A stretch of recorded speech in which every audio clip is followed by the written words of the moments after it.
Episode की शुरुआत में दिखाते हैं कि एम्परर पाथ में मौजूद पर्सन किंसु को वहां से कोई भी एक ट्रेजर चुनने के लिए कहता है। किंसु उससे उसका फिशिंग रोड और बेम्बो को टोकरी मांग लेता है, लेकिन वो उसे देने से मना कर देता है। ये देखकर किंसु कहता है इसका मतलब आप रूल्स को तोड़ रहे हैं। ये सुनकर उसका दिमाग खराब होने लगता है और वो कहता है किसने कहा कि मैं रूल्स को तोड़ रहा हूँ। अगर तुम दूसरी बार भी इसी एम्परर के पाथ पर आ जाते हो तो मैं तुम्हें अपना फिशिंग रोड दे दूंगा।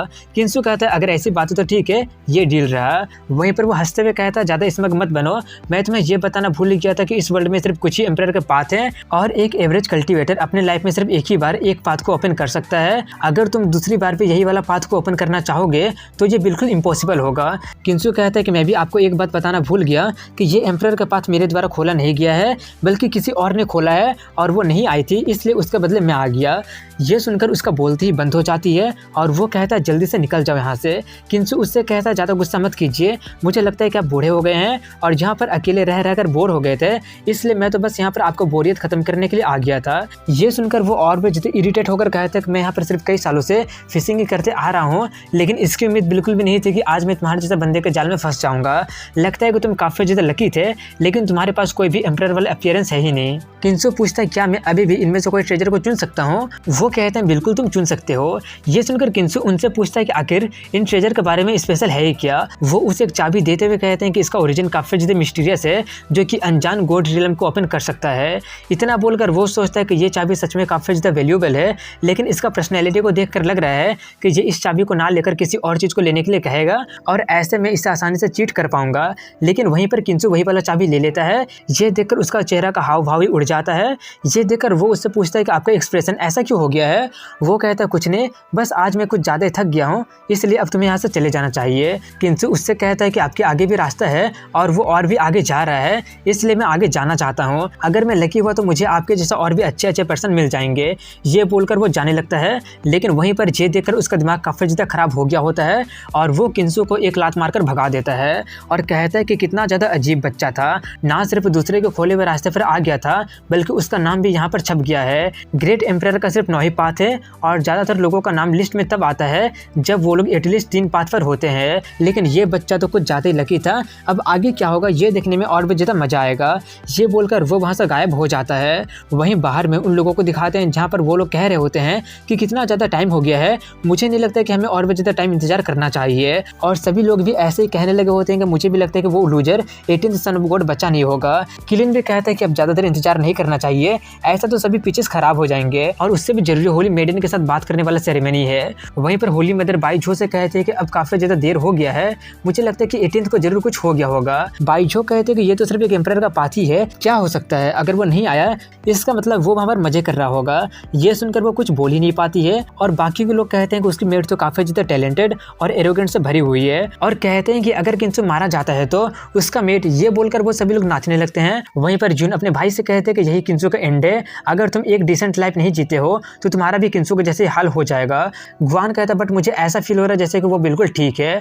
वो कहती है कि मॉर्टल बॉडी और मॉर्टल लाइफ के साथ आखिर वो ठीक कैसे हो सकता है। तभी वो लोग देखते हैं कि वहाँ से एम्परर का पाथ गायब होने लगा है। ये देखकर वो लोग थोड़े से हैरान हो जाते हैं और वहाँ पर मौजूद लोग मजाक उड़ाना शुरू कर देते हैं कि किंसु तो सच में बाहर नहीं आ पाया। ये काफ़ी ज़्यादा दुख की बात है कि उसकी मेट एम्परर के पाथ को ओपन कर पाई थी, लेकिन किंसु ने उसे बर्बाद कर दिया। वहीं पर किंसु को दिखाते हैं जो कि वापस आ ही रहा होता है कि तभी अचानक पाथ गायब होने लगता है। ये देखकर वो भी थोड़ा सा चौंक जाता है कि आखिर ये क्या हो गया, लेकिन तभी वहाँ पर काफ़ी सारे एक तरह की एनर्जी उसमें अब्जॉर्ब होने लगता है, जो कि हेवन और अर्थ का लो होता है और उसमें काफ़ी सारे स्पिरिट होता है जिसे वो एक ही बार में अब्जॉर्ब नहीं कर पाता है, लेकिन अब वो उससे अटैच हो जाता है। ये देखकर वो कहता तो क्या यही असली रिवॉर्ड है एम्परर के पाथ पर आने का। वहीं दूसरी तरफ यून बोल रही होती है देखा पाथ गायब भी हो गया है और वो अभी तक बाहर आ भी नहीं पाया है। तभी वहाँ पर एक बहुत ही तेज गोल्डन रोशनी चमकने लगती है, जिसे देखकर वो लोग थोड़े से कंफ्यूज, हैरान और अपनी आंखें को खोल नहीं पा रहे होते हैं। और तभी वहाँ पर किंसु आकर कहता है मैं वापस आ गया। ये देखकर वो लोग थोड़े से हैरान हो रहे होते हैं कि आखिर वो दूसरे रास्ते से वापस कैसे आ गया और वो गोल्डन लाइट से इतना ज़्यादा चमक क्यों रहा है।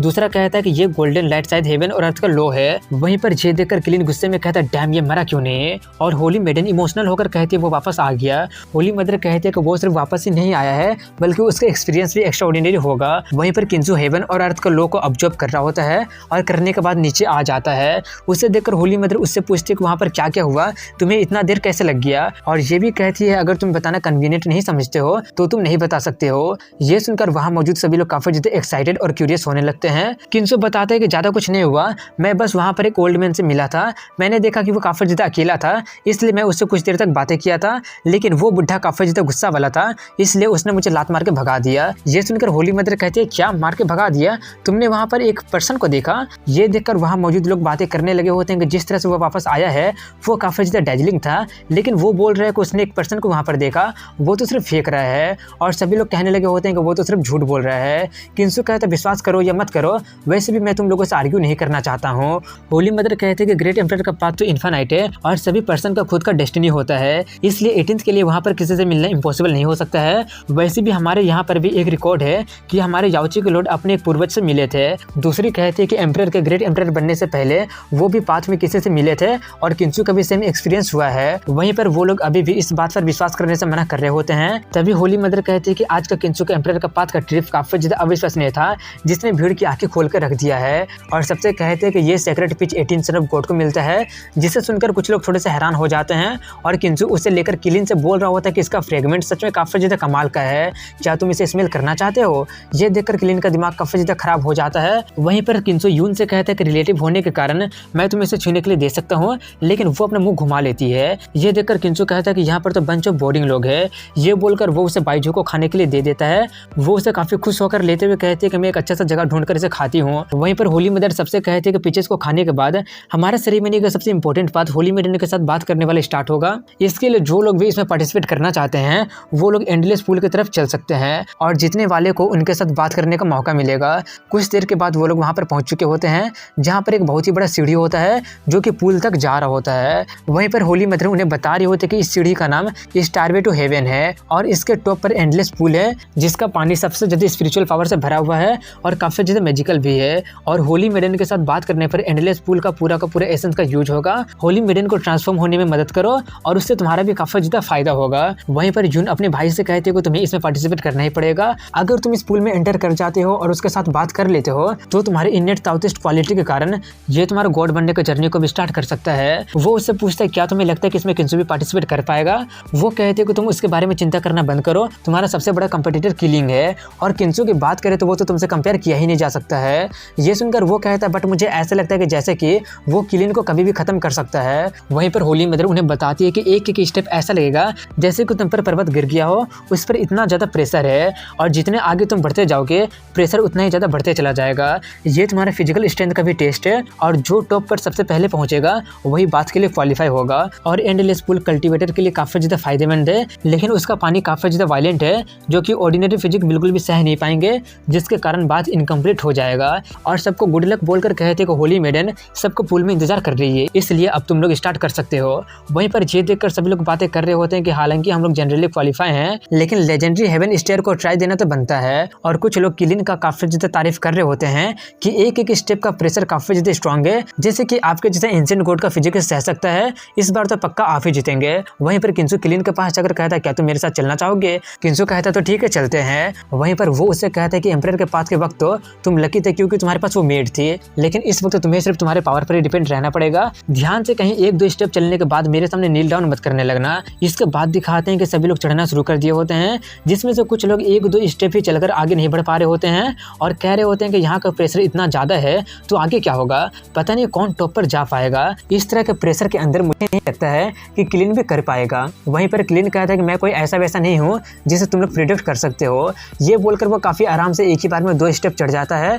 ये देखकर वो लोग और भी ज़्यादा हैरान हो जाते हैं और बकबक करना जारी रखते हैं। वहीं पर किंसु सिर्फ एक ही स्टेप चढ़ने के बाद आगे नहीं बढ़ पा रहा होता है। तभी वहाँ पर गुआन आकर कहता है तुम यहाँ पर रुक क्यों गए हो? वो कहता है कि तुम बिल्कुल सही टाइम पर आए हो, अपना हाथ देना। तो ये बोलकर वो उसके कंधे पर अपना हाथ रख देता है। ये देखकर क्लीन उससे कहता है कि तुम फिर से अपने डर्टी ट्रिक्स का यूज करने लगे हो।